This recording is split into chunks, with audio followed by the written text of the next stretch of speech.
잘 들리시나요?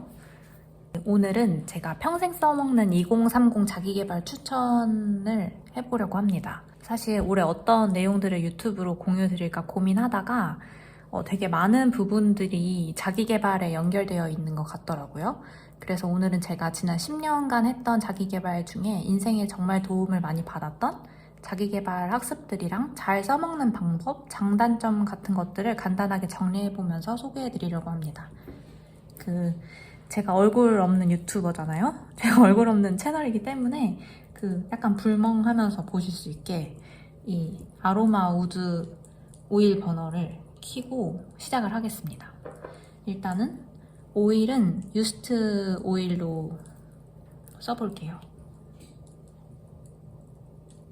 이거는 소나무 솔잎 향 오일이고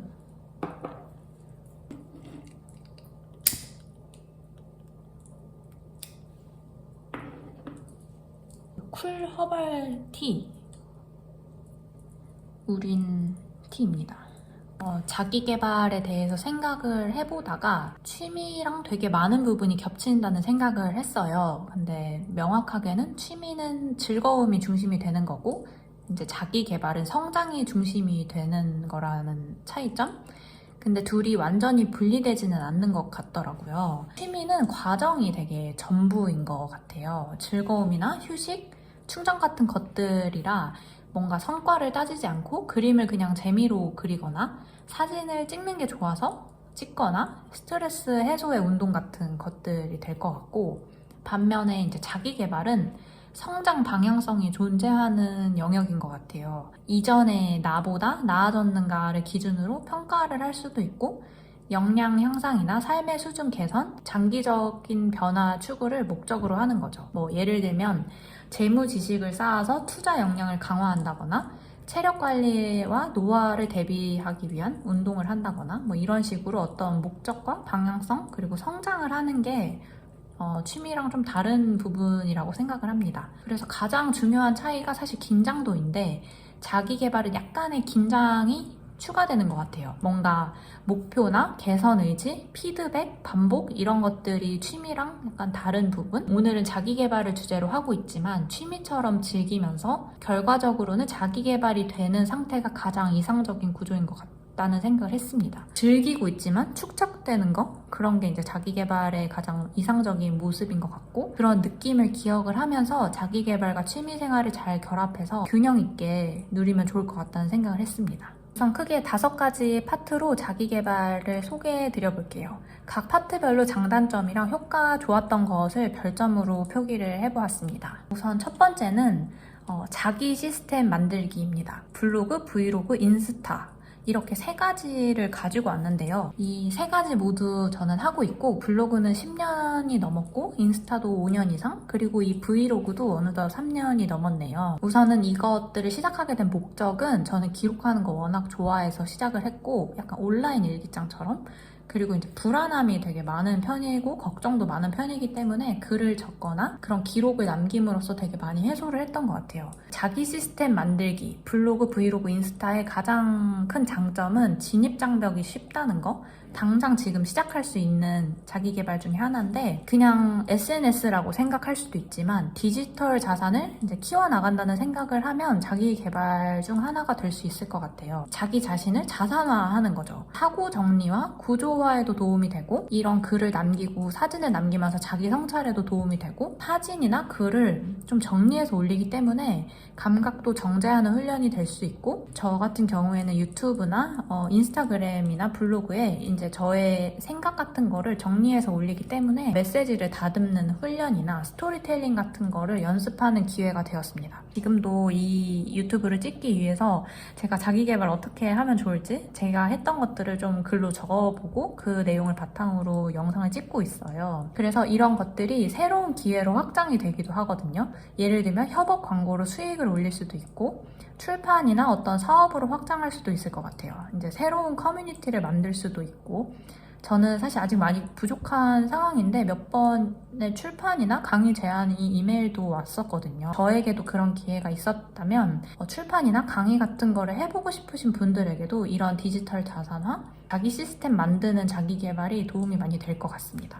근데 단점은 과하면 도파민 관리가 안 된다는 점? 너무 오랫동안 디지털을 보고 있으면 좀 도파민에 찌들 수 있다는 점이 가장 큰 단점인 것 같아요. 그래서 사실 SNS를 통해서 인플루언서나 크리에이터의 활동을 하는 것이 아니더라도 브랜딩을 한다고 생각을 하고 접근을 해보면 좋을 것 같습니다. 이미지나 글을 고르고 업로드하는 과정에서 자연스럽게 나의 이미지나 인생 방향성에 따라서 자연스럽게 그런 것들이 글과 이미지에 묻어나게 되잖아요. 그래서 나중에 모아놓고 보면 나에 대한 아카이브가 되기도 하더라고요. 그냥 하면 콘텐츠 활동이고 전략적으로 하면 자기개발 범위라고 생각을 하는데 어쨌든 현대 사회에 이제 콘텐츠를 다루는 일이 정말 중요해졌잖아요. 스토리나 이제 크리에이티브한 감각이 되게 많이 강조되고 있는 것 같아요. 브랜드를 쌓아가는 것과 다름이 없어서 이제 자기개발 영역으로 도전해 보시는 걸 추천드립니다. 제가 사실 이 브이로그도 영상을 만들어 보고 싶어서 모션 그래픽 수업이나 프리미어 수업, 브이로그 영상 제작 수업 같은 것도 들어봤는데 사실 그런 것보다도 당장 어떤 거 찍어야지 결정을 하고 아이폰으로 찍고 편집을 한 다음에 바로 업로드를 해보시는 게 좋을 것 같아요. 저 같은 경우에는 블루라는 어플을 사용 중이고 아이폰으로 촬영을 하고 아이패드로 편집을 하고 있습니다. 두 번째는 재정 부분입니다. 금융투자, 부동산, 세금. 살면서 정말 중요한 재정 부분인데 사실 자본주의를 잘 이해하고 돈을 잘 다루는 게 인생의 난이도를 많이 낮춰주는 것 같아요. 레이디 두아라는 드라마를 봤는데 너무 재밌게 봤어요. 거기에 되게 명대사 하나가 있었는데 세상에 만족이라는 것은 만족이라는 단어밖에 존재하지 않는다? 이런 내용이 있더라고요. 그 부분이 너무 인상 깊게 남았는데 사실 돈 같은 것도 만족이 없잖아요. 하지만 이제 돈에 끌려다니지 않고 돈을 잘 이제 내가 이끌어 가려면 그 부분에 자신감이 있으려면 어쨌든 지식이 필요한데 그런 것들을 자기 개발의 일부로 키우면 더 많이 만족을 하며 살 수 있다는 생각을 했습니다.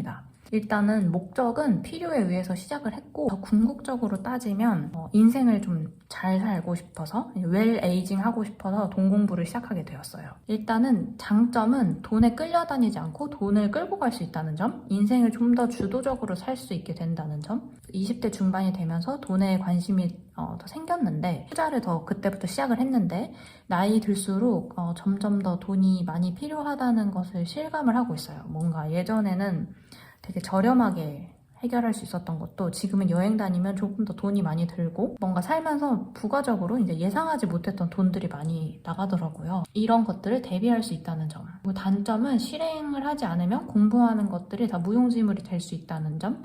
뭔가 투자 같은 것도 망설이다가 버스가 다 떠난다는 거죠. 그래서 완벽히 아는 것은 없으니까 용기를 가지고 실행으로 옮기는 것을 추천드립니다. 경제 공부하는 방법에 대해서는 제가 어떤 것들을 보고 참고하는지 따로 영상으로 만들어 볼게요. 내용이 너무 길어져서 다른 영상에서 소개해드리기로 하고 어떤 것들로 자기 개발을 했는지 먼저 소개를 해드리자면 첫 번째 마인드나 기초 지식 같은 거는 독서와 유튜브 시청으로 쌓았습니다. 서점 사이트에서 경제 카테고리 스테디셀러 10권 이상 보시는 걸 추천드려요. 온라인 서점도 봤지만 이제 오프라인 서점에 매대에 있는 거를 보고 이제 목차나 이제 책의 그 느낌, 뭔가 궁금한 것들이 많이 나와 있을 것 같다. 이런 책들 위주로 구매를 해서 봤었습니다. 두 번째, 신문 구독. 매경이랑 한경 봤었는데 저는 한국경제가 조금 더 잘 맞았던 것 같고 요즘은 지류 신문 구독 대신에 하루 뉴스를 정리해주는 콘텐츠를 중심으로 찾아보고 있어요. 여기 외국에 있기 때문에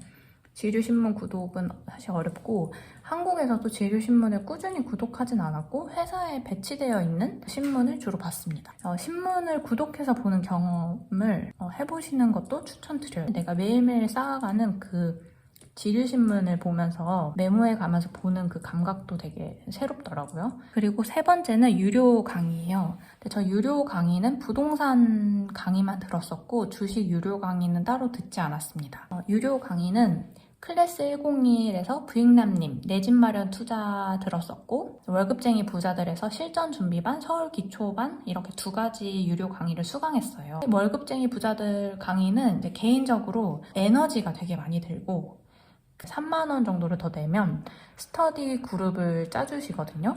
그래서 스터디를 하면 엄청 난이도가 올라가요. 그래서 돈 얘기를 마음껏 할 수 있는 동료를 만난다는 거, 관심사가 비슷한 동료를 만난다는 거, 함께 의지하면서 스터디할 수 있다는 건 되게 좋았는데 사실 의지가 되게 많이 필요하고 다 같이 하는 거기 때문에 의지가 많이 필요하지만 의지가 너무 없다면 한 번쯤 그런 도움을 받아보는 것도 좋을 것 같습니다. 그리고 가장 추천드리는 거는 송희군님의 문화센터 강의 추천드려요. 이거는 뭐 정규 강의는 아니고 한 번 듣는 일회성 강의예요. 근데 질의응답을 되게 정성껏 받아주시고 전반적인 그런 감각 느끼기에 좋아서 한 번 듣는 거 추천드립니다. 강의료도 되게 저렴해요. 근데 사실은 부동산 강의 같은 거는 너무 여러 번 들을 필요 없이 임장이나 시세 트래킹을 꾸준히 하면서 시드를 모으는 것이 가장 좋을 것 같아요. 그래서 다음은 임장 다니는 거 추천드리고 싶은데 투자는 사실 실행이 중요하긴 하지만 아파트를 매수하는 건 삶에 몇 번 경우의 수가 없잖아요.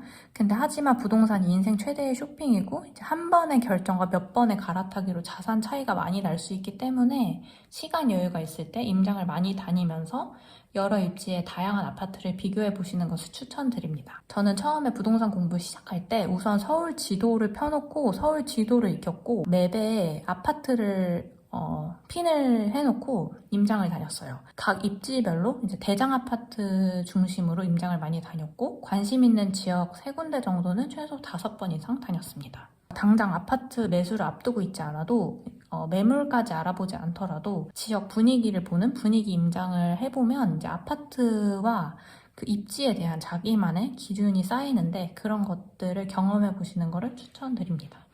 그리고 다음에는 유료 콘텐츠도 들었었는데 예를 들면 블로그나 뭐 네이버 프리미엄 콘텐츠 저는 이명록 교수님 거 부익남님 네이버 프리미엄 콘텐츠 그리고 여러 블로거분들의 유료 콘텐츠를 듣거나 이제 종종 이벤트성으로 하는 유료 강의 같은 거 들었었는데 입문자 분들에게는 추천드리지는 않습니다. 이게 되게 계속 지속하기에도 약간 뭔가 학습지가 계속 쌓이는 느낌도 저는 들었었고 요즘에는 유튜브 콘텐츠도 충분히 볼거리가 많아서 유튜브를 통해서 찾아보는 것도 좋을 것 같아요. 그리고 사실 그런 프리미엄 콘텐츠가 그런 운영하시는 분의 주관적인 메시지가 되게 많이 들어있잖아요. 그래서 먼저 나의 그런 가치관이나 나의 판단 능력이 좀 뚜렷해지기 전까지는 크게 추천드리지는 않습니다. 그리고 마지막으로는 재정관리 하는 방법, 그리고 세금 공부 이런 것들에 신경을 쓰면 좋을 것 같아요. 뭔가 수익, 지출, 투자, 저축 어떻게 하고 있는지 명확히 아는 거, 공부하는 거에 앞서서 그런 것들, 이제 나의 돈을 어떻게 내가 다루고 있는지 파악을 하고 세금 공부를 틈틈이 하는 것도 추천드립니다. 하지만 세금이 조금 방대하고 빈번히 바뀌어서 나에게 필요한 것들, 연결되어 있는 것들을 그때그때 직접 찾아보면서 정리해 놓으면 참 좋을 것 같아요. 단발성인 세금도 있지만 매년 반복되는데 매년 헷갈리는 부분도 되게 많이 있잖아요. 그래서 항상 공부할 때 조금 메모를 해놓고 내년에 한 번 더 열어볼 수 있게 그렇게 하고 이번에 바뀌는 세법은 어떻게 되는지 공부를 해보면 좋은 자기계발이 될 것 같아요.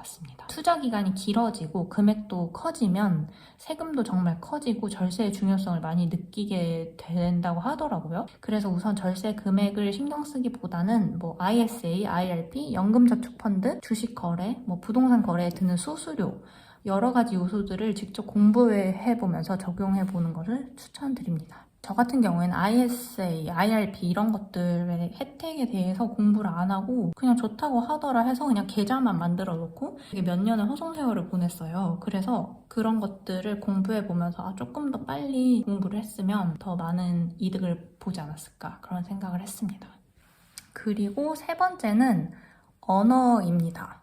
언어는 크게 2가지가 있을 것 같아요. 첫 번째는 이제 외국어인데 저는 회사 다닐 때 영어전화 민병철 유폰을 활용을 했고 1년 이상, 100회 이상 수업을 들었습니다. 시험으로는 뭐 토익 스피킹, 오픽, 오프라인 학원 다니고 온라인 수업도 몇 회 듣고 이제 좀 화이팅 해보려고 영어 시험을 준비하는 동료나 친구, 남자친구랑 같이 듣고 시험을 보기도 했어요. 그리고 용산시청에서 진행하는 원어민 회화 수업에도 참여를 했었고 시청에서 그런 회화 수업 같은 거 되게 저렴하게 운영하시기도 하더라고요. 그때 코로나 시절이어서 줌으로 수업을 했었는데 그런 수업도 들었었고 뭐 영어 강의, 인터넷 강의는 10개 이상 들었었는데 그런 인터넷 강의는 결론적으로는 실력 향상은 좀 더딘 뭐 제자리 걸음이었습니다. 그래서 현재 부담 없이 하고 있는 거는 앱으로 하는 외국어 공부, 뭐 듀오링고, 케이크, 스티키보카, 그리고 원서 읽는 거, GPT랑 함께 영어 말하기 하고 있어요. 외국에 살고 있지만 외국인과 대화할 기회가 사실 없어서 회화 학원에도 다녔었는데 현재는 쉬고 있습니다. 이런 언어 공부를 하는 거의 장점은 어쨌든 언어이기 때문에 의사소통 툴 중에 하나이기 때문에 소통 능력이 커질 수는 있는 것 같아요. 그리고 가장 큰 만족감을 주는 학습인 것 같아요. 그리고 언젠가 있을 기회에 대비하는 안정감을 주는. 그래서 주의할 점은 이제 내가 어떤 부분이 부족한지, 어떤 말을 하고 싶은지, 이 언어 공부를 왜 하려고 하는지 좀 명확히 알아야 실력 향상에 도움이 될 것 같아요. 그래서 돈을 너무 많이 쓰지 않아도 영어 실력 향상법은 사실 너무 많이 있는데 방법을 제대로 하지 않아서 늘지 않는 거죠. 그래서 영어 공부 방법은 지금도 좀 고민을 해보고 있어요. 뭔가 지금까지 했던 것들이 효과가 완전 드라마틱하게 있지 않았기 때문에 뭐 그렇게 써볼 환경도 없었고 그래서 어쨌든 제가 영어 공부 해보고 실제로 좀 도움이 된다면 외국에 살면서 도움이 된다면 그런 것들을 좀 소개해드려 볼게요. 그리고 두 번째는 독서와 글쓰기입니다. 글쓰기는 블로그와도 연결이 되어 있는 부분인데 우선 저는 독서와 글쓰기를 잘 해보고 싶어서 온라인 글쓰기 스터디도 해보고 온라인 독서 모임에도 참여를 해봤습니다. 독서 모임은 유료 모임은 월급쟁이 부자들에서만 해봤었고 무료로는 회사 독서 스터디도 참여를 했었습니다. 친한 동료들과도 모임을 가졌었고 이제 모르는 동료들과 하는 독서 모임도 했었어요. 그래서 모르는 동료들과는 저에게 좀 도전적인 서적을 중심으로 스터디를 했습니다. 같은 책을 읽어도 좀 인상 깊었던 부분이나 인사이트가 다르기 때문에 그런 걸 나누는 건 좋았고 모임에 참여하다 보니까 억지로라도 이제 동기부여 같은 게 되는 거죠. 그리고 관심사가 비슷한 사람들과 이야기해볼 수 있다는 것도 되게 좋았습니다. 하지만 단점을 솔직히 말씀드리면 이런 독서 모임에 참여하는 순간 뭔가 다른 사람들을 의식하게 되면서 나오는 나의 약간의 가식이 섞인 후기가 나오기도 하더라고요. 막 진짜 그렇게 느끼진 않았는데 뭔가 좀 더 있어 보이게 설명을 한다거나 다른 사람들이 다 좋다고 하면 뭔가 나도 이 책이 좋았던 것처럼 말을 해야 될 것 같고 모르는데 이해한 것처럼 말하게 되고 그런 솔직하지 못했던 경험이 있었습니다. 그래서 그런 것들을 남을 너무 많이 의식하는 사람이다. 그러면 혼자서 하는 것도 추천드려요. 네 번째는 너무 다들 공감하시는 운동. 근데 제가 너무 뻔한 것들만 자기계발로 갖고 왔는데 현실에 많이 쓰고 있는 것들을 갖고 오다 보니 너무 뻔한 것들만 갖고 오게 되었어요. 어쨌든 네 번째는 운동인데 제가 나름 여러 가지 운동을 해봤거든요. 발레, 복싱, 요가, 필라테스, 줌바, 헬스, 달리기도 배웠다고 할 수 있을까요? 뭐 10km 마라톤 이런 거 몇 번 나가기도 했었는데 사실 재테크보다 더 중요한 게 근테크이잖아요. 건강만큼 중요한 건 사실 없기 때문에 단순히 즐기면서 하는 것에서 멈추지 말고 이제 나에게 잘 맞는 운동 하나를 더 집중적으로 해보면서 이제 장기적인 변화를 트래킹 해보면 좋을 것 같습니다. 요즘에는 비엔나에 좀 다양한 요가원들을 다니면서 여러 스타일의 요가 수업을 들어보고 있어요. 이거는 이제 자기 개발의 영역보다는 취미로 하고 있는데 수축하고 이제 근육을 키우고 단단하게 만드는 요가도 되게 많은데 몸을 이완시키는 과정에 집중하는 요가 수업도 되게 많더라고요. 뭔가 마사지를 받지 않았는데 마사지를 받은 듯한 느낌? 뭔가 이렇게 활발하게 하지 않았는데 몸이 되게 풀리는 느낌을 받았던 요가 수업들이 있었습니다. 그런 요가 수업 같은 거는 제가 모아서 한번 리뷰를 해봐도 재밌을 것 같아요. 장기적으로 데이터를 남겨보고 싶다는 마음, 그리고 운동의 단점은 아직 없는 것 같아요. 돈을 너무 많이 쓰면 단점일까요? PT도 3년을 내내 받았는데 사실은 돈으로 의지를 사는 것 같아요. 거의 황제 헬스를 했기 때문에 원판 막 다 빼주시고 다 세팅해주시고 하는데 정작 이제 식단 관리를 잘 안 하거나 운동을 꾸준히 더 고강도로 하지 않으면 근육이 붙는 거는 사실 진짜 어렵더라고요. 그래서 혼자 운동하는 법을 배웠지만 근육량이 많이 늘지는 않았다. 그래서 결론적으로는 단점은 없지만 내가 하는 거에 대해서 솔직하게 몸이 반응을 한다. 그리고 5번째는 여러 가지 강의입니다. 강력 추천하는 카테고리는 아닌데 제가 또 강의 듣는 거를 굉장히 좋아해서 지난 10년간 진짜 정말 다양한 강의를 많이 들어봤거든요. 결론적으로는 이제 넓고 얕은 지식이 확장되었다는 거, 그리고 강의를 듣는 과정에서 느끼는 그 안정감, 즐거움, 그 도파민, 공부하고 있다는 그 도파민, 그런 거를 얻을 수 있었습니다. 단점으로는 이제 내 것으로 정착된 것이 없다는 점. 하지만 사실 이것도 좀 애매한데 완전 단점은 아닌 것이, 다 다른 분야의 이런 인풋이 뭔가 제 다른 어떤 또 다른 분야에 이렇게 스며들었다고 생각해요. 숏폼으로 소개해드리려고 했는데 이 그만 배우기의 기술 저한테 진짜 필독서였어요. 그래서 이거 되게 열심히 읽었거든요. 이게 진짜 마지막 학습이길 바라며 가볍게 설명을 드리자면, 첫 번째로는 이제 시대의 흐름에 맞게 AI 강의 많이 들었고, 이제 콜로소 사이트나 이제 회사에서 현강으로 좀 들었었고, 두 번째는 철학 인문학 강의 이런 거 너무 좋아해서 오프라인이나 팟캐스트 이런 걸로 열심히 듣고 책도 찾아보고, 그리고 세 번째는 그런 철학이나 인문학에서 발전을 해서 곽정은님의 클래스 101 강의, 관계와 커리어 명상 솔루션 강의를 들었어요. 그 강의에서 남은 한 줄은 내가 생각하는 내 인생의 핵심 가치 4가지가 무엇인가. 저는 감사하는 마음, 내면의 평화, 사랑, 자기 존중, 이렇게 4가지였어요. 그래서 이 핵심 가치를 실행하기 위해서 내면의 상태, 부와 금전, 관계와 사랑, 직업과 꿈, 이 4가지 카테고리별로 어떤 노력을 실천할 건지 고민을 했던 좋은 시간이었습니다. 거기서 또 발전을 해서 명상 모임도 했었습니다. 회사에서 했던 아침 7시인가 모여서 명상 같이 했던 명상 모임도 했었고, 저 혼자 어플 활용을 많이 했는데요. 이거는 사실 어플 활용하는 거를 추천드려요. 저는 처음에 입문은 마음보기 앱이라고 마보 앱을 활용을 했었고, 그 다음에 유료로 헤드스페이스도 활용을 했습니다. 헤드스페이스는 국문은 아니고 영문으로 나오는 건데 느낌이 되게 좋더라고요. 목소리도 선택할 수 있고 그래픽 이런 것도 너무 좋고, 그래서 그때 그 영어로 명상 가이드를 해주시는 거에 익숙해서 이제 비엔나에서도 그렇게 영어로 그런 선생님들의 이야기를 들으면 뭔가 마음이 편해지는 그런 익숙한 느낌을 받을 수 있었어요. 다음은 미술교육이랑 미술심리치료 자격증 과정도 했습니다. 자격증도 땄어요. 근데 이거는 국가 공인은 아니고 한국평생교육원, 직업능력연구원 이런 사이트에서 무료로 수강이 가능해요. 근데 수강은 무료인데 자격증 발급 비용은 따로 내야 됩니다. 시즌에 집에 있는 시간이 이제 많아서 평소에 관심 있었던 분야의 강의를 듣고 자격증을 땄습니다. 소용은 없었지만 뿌듯함은 있었다. 그리고 6번째는 아트 디렉터 수업도 들었어요. 아트먼트 랩에서 들었고, 제가 들어본 강의 중에 가장 비쌌습니다. 이 수업으로 인해서 이제 제가 얻은 거는 나에 대해 명확히 알게 되는 거, 조금 더 디깅을 해보게 된 거, 그런 나에 대해 알면서 그로부터 브랜딩을 배우는 수업이었어요. 근데 저는 사실 회사에서 그런 작업을 많이 하고 평소에도 관심 있는 분야여서 실무에서 직접 배우는 게 가장 큰 효과가 있었던 것 같아요. 그리고 7번째는 회사에서 지원해줘서 들었던 강의들, 뭐 링크드인 강의나 오프라인 강의 정말 많이 들었는데 유튜브와 독서로 대체를 했고, 요즘에는 클래스 101로 이제 검색해서 그때그때 듣고 싶은 강의를 듣고 있습니다. 그리고 또 회사에서 들었던 다른 기타 강의는 뭐 이력서 쓰는 법, 브랜드 상표권, 네이밍 관련 강의, 일하는 마인드 관련 강의, 버크만 관련 강의 등등 진짜 많이 다양하게 들었는데 기억에 남는 건 뚜렷하게는 없어요. 하지만 그 당시에 마인드셋 강의는 되게 도움이 많이 됐습니다. 나중에 필요할 수 있으니까 일단 들어보자는 마음보다는 이제 정말 내가 필요할 때 찾아서 좀 더 뾰족하게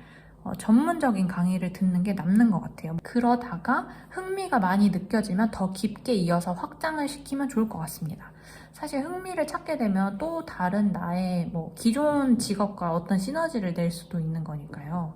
마지막으로 자기계발 할 때 좀 주의할 점, 그리고 몇 가지 팁 공유를 드려보고 싶어서 정리를 했습니다. 우선 첫 번째는 주의해야 될 점, 정보가 너무 많다는 거. 요즘에 정보가 정말 많잖아요. 유튜브, 뭐 책, 강의도 진짜 많고. 그래서 오히려 더 중요한 건 내가 이 자기 개발을 통해서 나의 어떤 부분을 향상시키고 싶은지, 내가 무엇을 이 활동으로 인해서 무엇을 원하는지 명확히 인지하는 게 진짜 중요한 것 같아요. 그 방향성이 없으면 자기 발전, 자기 개발이 아니라 정보 소비가 되기 쉬운 것 같습니다. 결국엔 그런 활동을 하면서 나의 체력과 시간도 쓰는 거잖아요. 그래서 그런 거를 잘 뚜렷하게 이제 방향성을 잡고 시작하는 게 좋을 것 같아요. 두 번째는 다 하려고 하지 않고 앞에서 말씀드렸던 것처럼 조금 더 뾰족하게 하면 좋을 것 같아요. 뭔가 영어, 운동, 투자, 독서, 블로그, 브이로그 다 하고 싶은데 제 얘기예요. 저 다 하고 싶었는데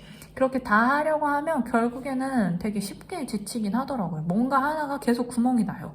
그래서 지금 약간 운동 구멍 났거든요. 운동 구멍이 났습니다. 그래서 무엇을 더 추가해서 하려고 하기보다는 메인으로 하나, 그리고 서브로 2개 뭐 이렇게 하는 거 좋을 것 같아요. 근데 사실은 자기 개발이 되게 중독되잖아요. 그래서 뭔가를 계속 더 해야 할 것 같고 가만히 있으면 뒤처지는 느낌이 들고 그럴 때일수록 수를 줄이고 좀 선명하게 만드는 게 중요하다는 생각을 했습니다. 근데 제가 이걸 읽다가 적용을 하면 좋을 것 같은 부분이 있어서 소개를 해드리도록 할게요. 마이크로 마스터리라는 부분이 나와요. 작게 나누어서 개선하라. 반복되는 행동이나 기술 속에서 특정 요소를 골라내어 집중적으로 개선하는 것, 그리고 그것을 습관과 결합하는 것, 그게 마이크로 마스터리의 핵심이다. 예를 들면 누군가 매일 30분씩 달리는 습관을 만들었다고 하면 여기에 마이크로 마스터리를 적용하는 거죠. 한 주는 달리는 자세만 완벽하게 다듬고 그 다음 주는 호흡법에만 몰입해서 폐활량을 끌어올리고 이런 식으로 하나하나 좀 뾰족하게 파고드는 거예요.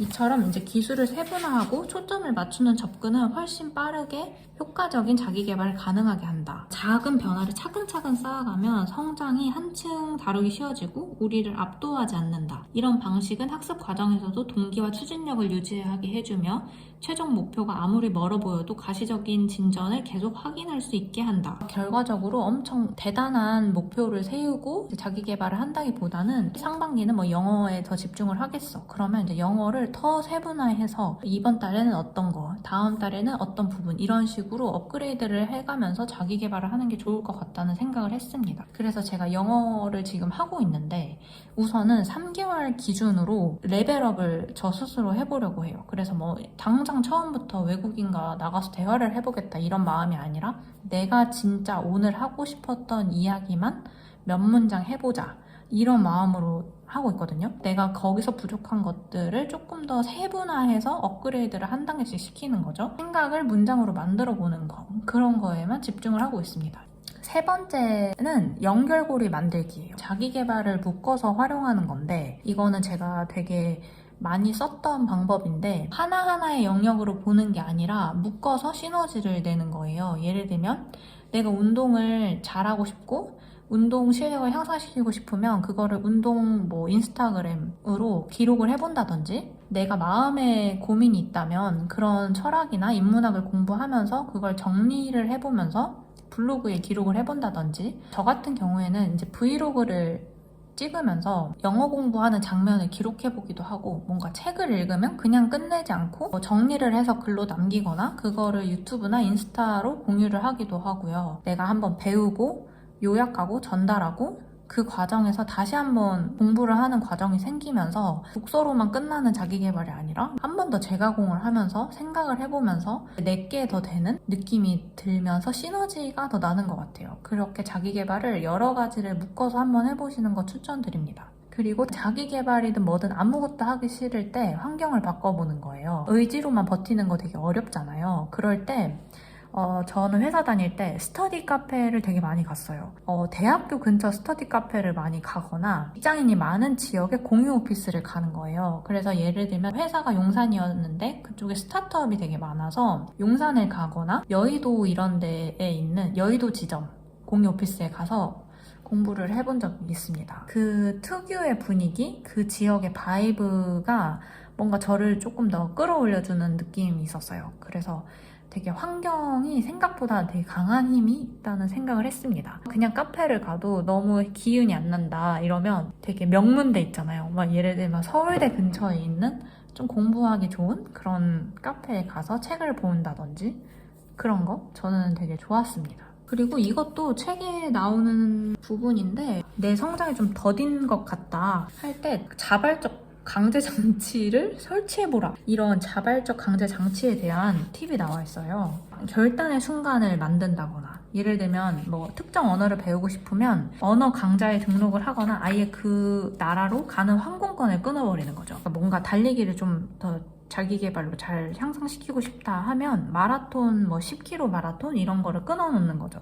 그래서 마라톤 대회에 등록하는 순간, 그런 것들이 되게 전환점이 되어서 어떤 결단의 순간에 뛰어들면서 이제 성장을 도모하는 그런 영감이 될 수 있다는 거. 그리고 뭐 마감이 정해진 약속, 유연한 목표가 아니라 되게 강력한 긴장감을 만드는 약속을 만드는 거예요. 마감이 정해진 약속 같은 거. 아무에게나 만인에게 공표를 하는 것보다는 나의 멘토가 되는 사람, 내가 되게 존경하는 사람, 윗사람한테 이거 목표를 공유를 하면 더 지킬 확률이 올라간다고 합니다. 그리고 세 번째는 큰 대가가 걸린 상황. 큰 대가를 걸어놓으면 훨씬 폭발적인 성장을 이끈다는 거죠. 압도되지 않는 그런 적정선을 잘 찾아서 약간의 두려움을 만드는 자기계발이라고 할까요? 두려움은 사실 되게 의미가 있는 일을 시작하려는 순간에 많이 일어나잖아요. 그 두려움을 좀 뭔가 성장 나침판으로 삼는 거죠. 그리고 네 번째가 의미 있는 도전으로 만드는 거예요. 그래서 자기 개발이 그냥 자기 개발로 끝나는 게 아니라 자기의 가치랑 따라서 어떤 되게 깊은 의미가 있는 과제를 만드는 거죠. 예를 들면 저는 이제 멘토 같은 지식이지만 뭔가 제가 도움을 줄 수 있을 때 도움을 주는 걸 되게 좋아하는데, 경제 공부를 자기 개발의 영역으로 성장시키겠다 생각을 하고 있는 요즘이에요. 그래서 그런 것들을 의미 있는 도전처럼 필요로 하시는 분들께 소개할 수 있는 브이로그 영상을 만들어 보자, 이런 식으로 의미 있는 도전을 하는 거죠. 그 과정에서 저도 공부를 하고 저의 얕은 지식을 이제 도움을 받는 분들도 생기고 의미가 주는 동기. 근데 여기서 중요한 거는 그런 도전을 넘어섰을 때 어떤 결과가 따라오는지 생각해보면 되게 좋다고 하더라고요. 내 삶이나 커리어가 이 자기계발로 인해 어떻게 향상이 되는지, 그 도전을 조금 더 의미 있게 만들면 동기부여가 많이 된다고 합니다.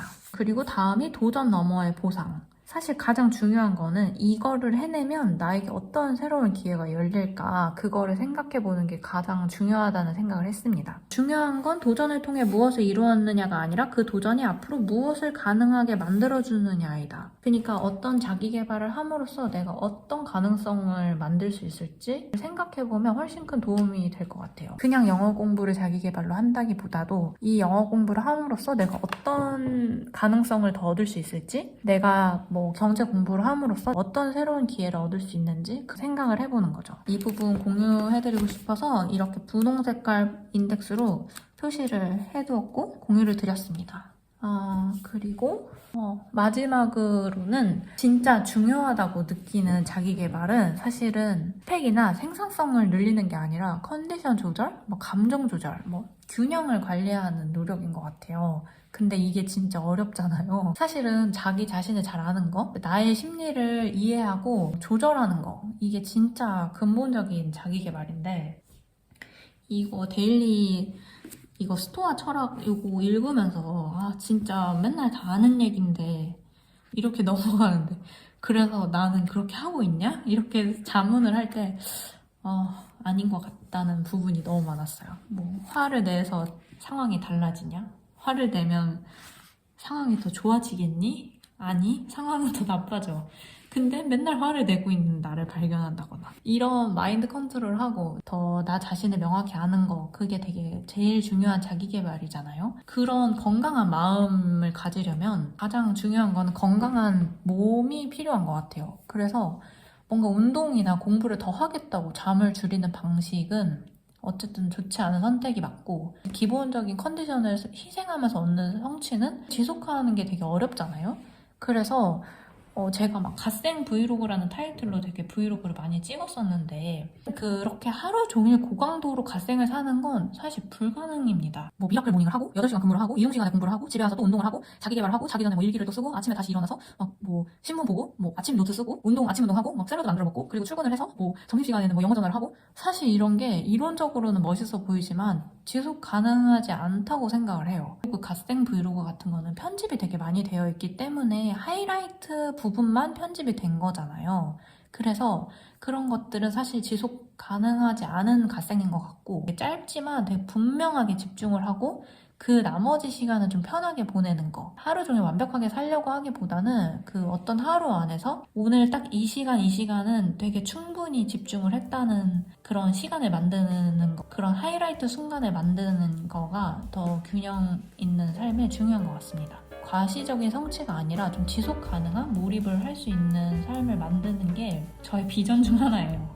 아무튼 저의 자기계발 이야기는 이상으로 하겠습니다. 감사합니다.